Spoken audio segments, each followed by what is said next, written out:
Hello everybody, welcome back to my channel. Today I thought maybe we could talk about something fun. This is actually truly one of my favorite subjects ever, but I know it's kind of like maybe a little more of a serious topic, and that is, let me share it with you, self-love. I don't even know how to start this video. Basically, I'm a big fan of love in general, and I can be pretty, corny about that. As corny as you would like to imagine. I love sappy love movies. I love very romantic music.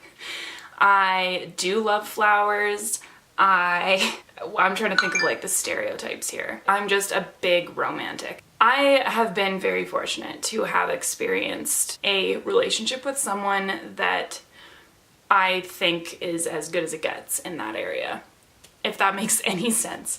But the main focus in my life these days, and even the last 5 to 6 years, has been self-love and what that means to me. I have really grown in this area personally. I think that everyone's self-love journey looks different to others. I just thought that I would kind of explain why it's so important to me and how I have really developed a foundation of self-love.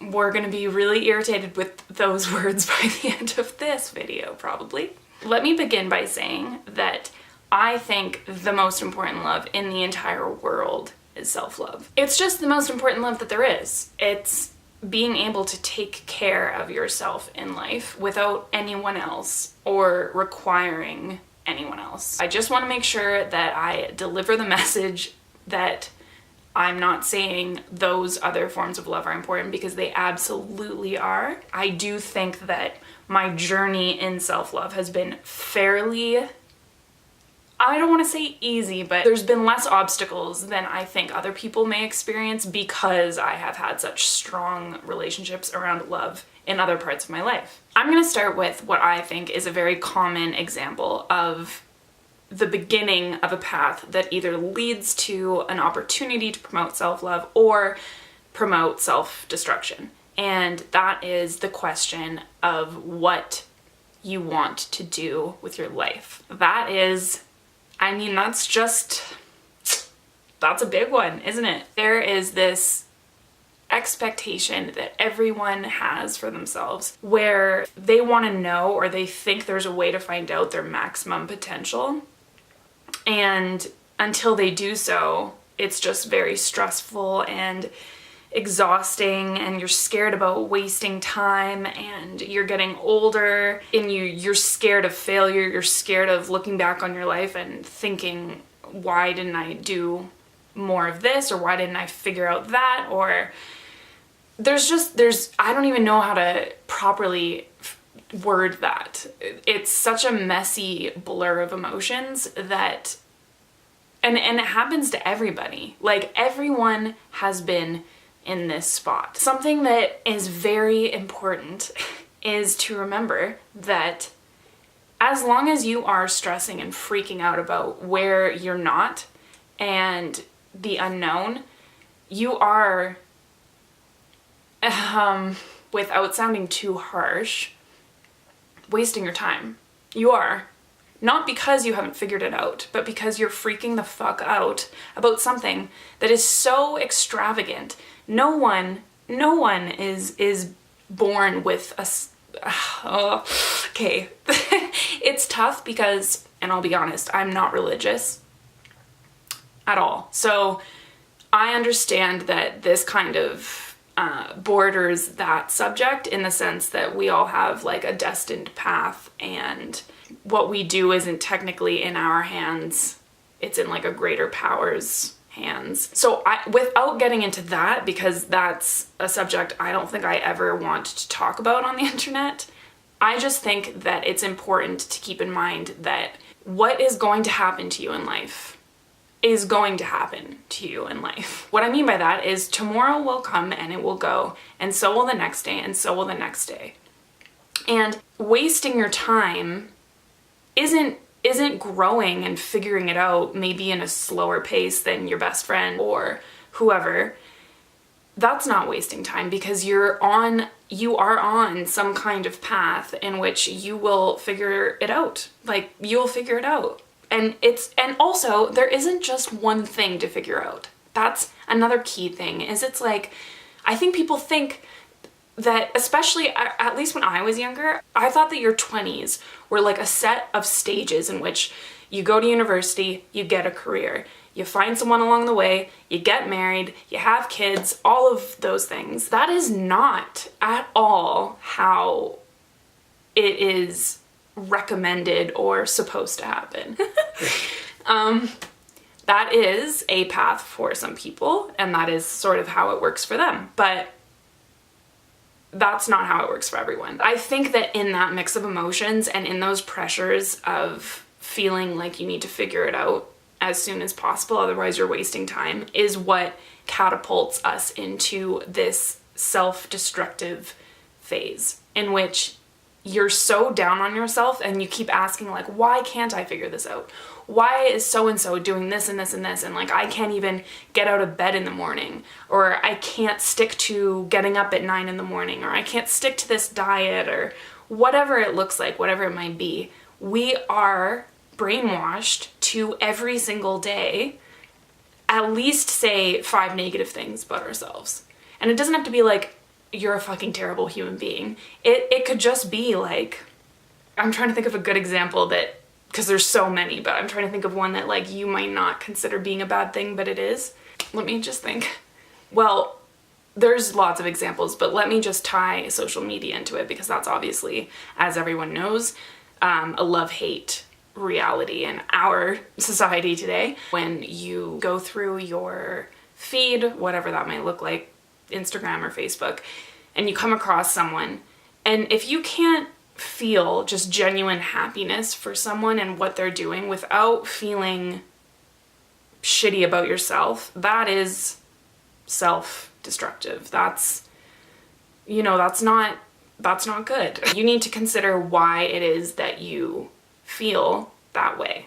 I don't think it's as simple as, oh, well, they're traveling Malaysia and I'm here working a dead-end job. Although that might be how you got to that thought, I think it's deeper than that.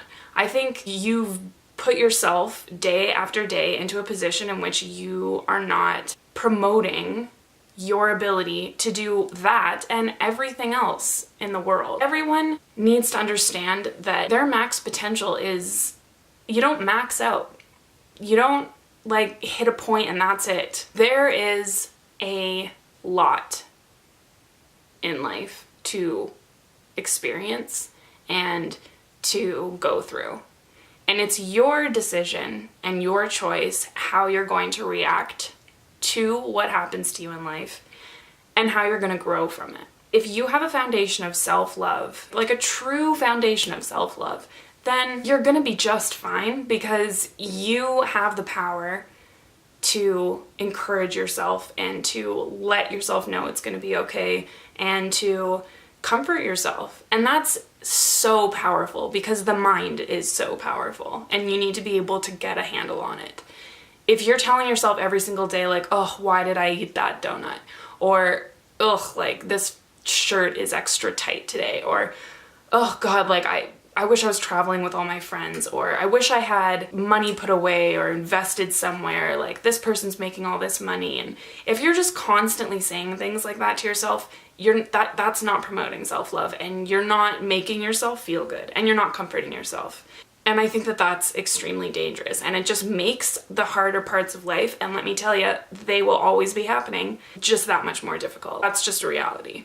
I'm not sure if I came across as clear even a little bit. As much as I love this subject, it is very difficult for me to like navigate it in a proper way. So, how have I promoted self-love? Well, let me just say, I laugh at my own jokes all of the time. People can attest to that for sure. Seriously though, I do laugh at myself. I think that's extremely important. If you can't laugh at yourself, then you're gonna have a really hard time with the serious things in life. It's just so much easier to laugh at yourself. Life is funny. It's a funny, funny, funny thing. Secondly, I talk to myself all of the time. All of the time. I mean, I'm doing it technically right now, but beyond this, when there isn't a camera recording it, I am always just, like when I'm in the bath, when I'm cooking, when I'm reading a book and I read a certain part, I put my book down and I like think and talk to myself. It's such a powerful tool. I didn't realize that it was until I realized how much I do that and how much it comforts me. If I'm having a very, very terrible day, I will have a bath.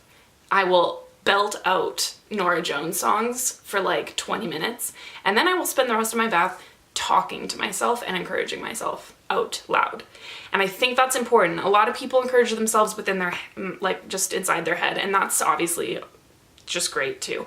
But there's like scientific studies that prove how powerful the voice can be. And that is why it's encouraged to talk to like fetuses. Ugh, I hate that word.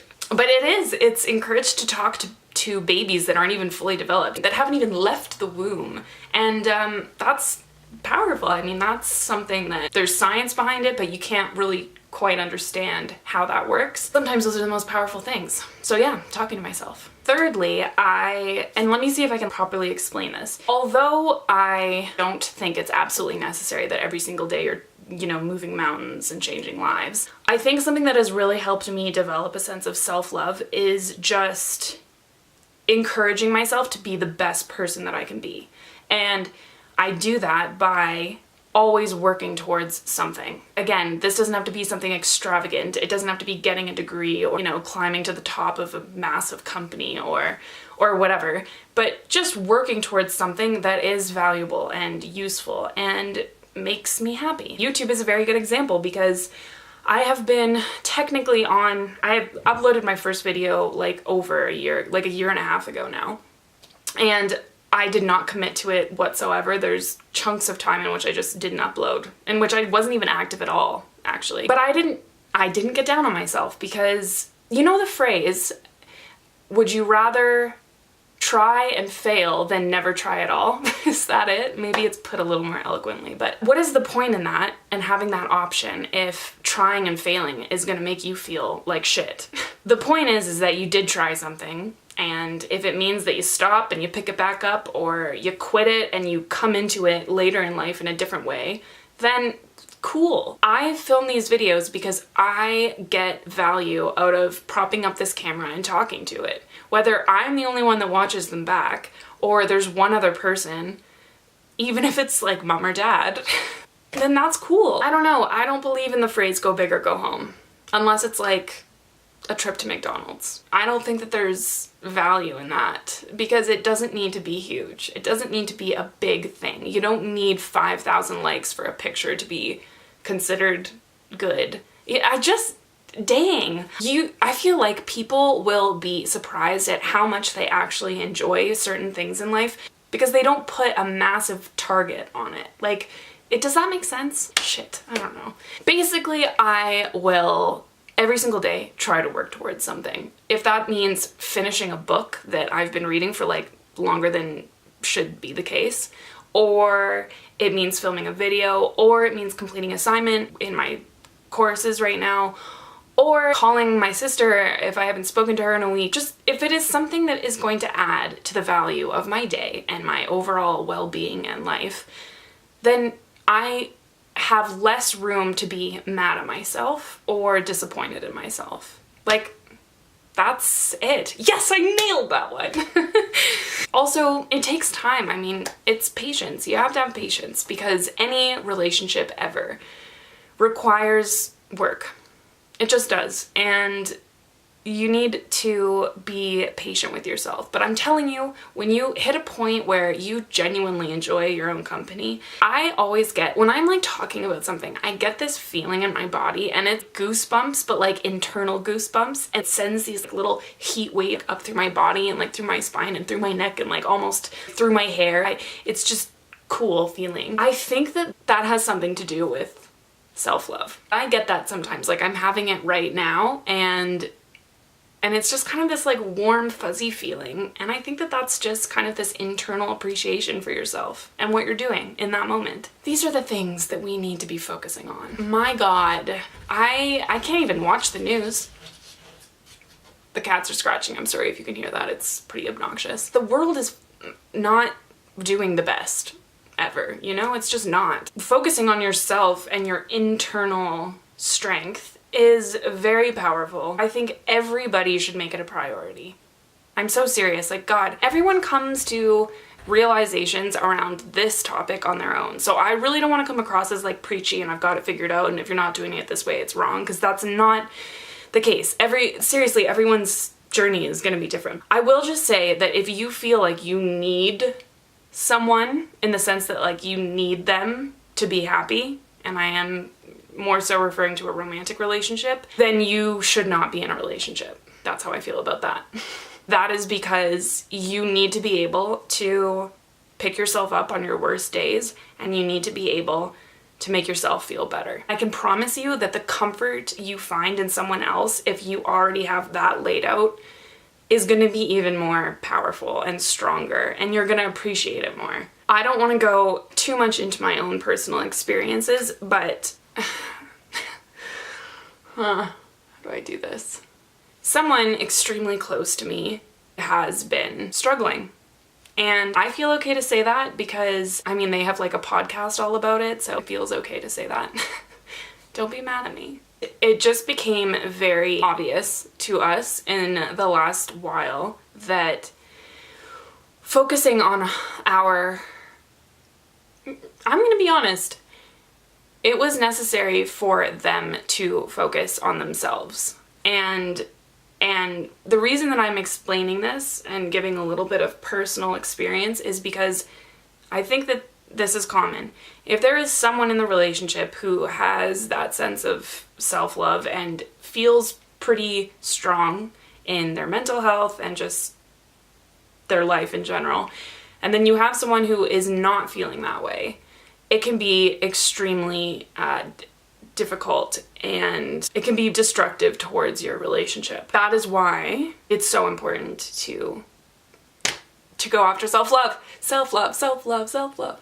But it really is. And although that wasn't necessarily, I don't want to like give too much, although that's not really like what I wanted in that moment, because I have such an appreciation for self-love, it was a no-brainer for me. It was very difficult, but it was a no-brainer that we needed to do our own thing. Although I feel pretty stable in that area, you can always keep growing your self-love, always. Like, again, there's no max point. There's no like, I made it and we're good. I think that's something until the day you take your last breath, you just have to keep working at. The thing is you can't be your best self for someone else, whether that's your family, your friends, or your lover. Your lover. You can't be your best self for them if you're not your best self.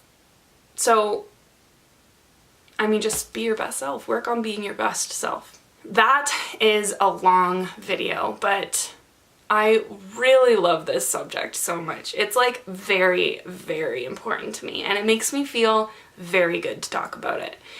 And I just want everybody to know that I am here if you want to reach out or talk, because sometimes it's just nice to chat with someone about this. That is it, you guys. I'm gonna end it there, like 50 years later. I really do like these videos.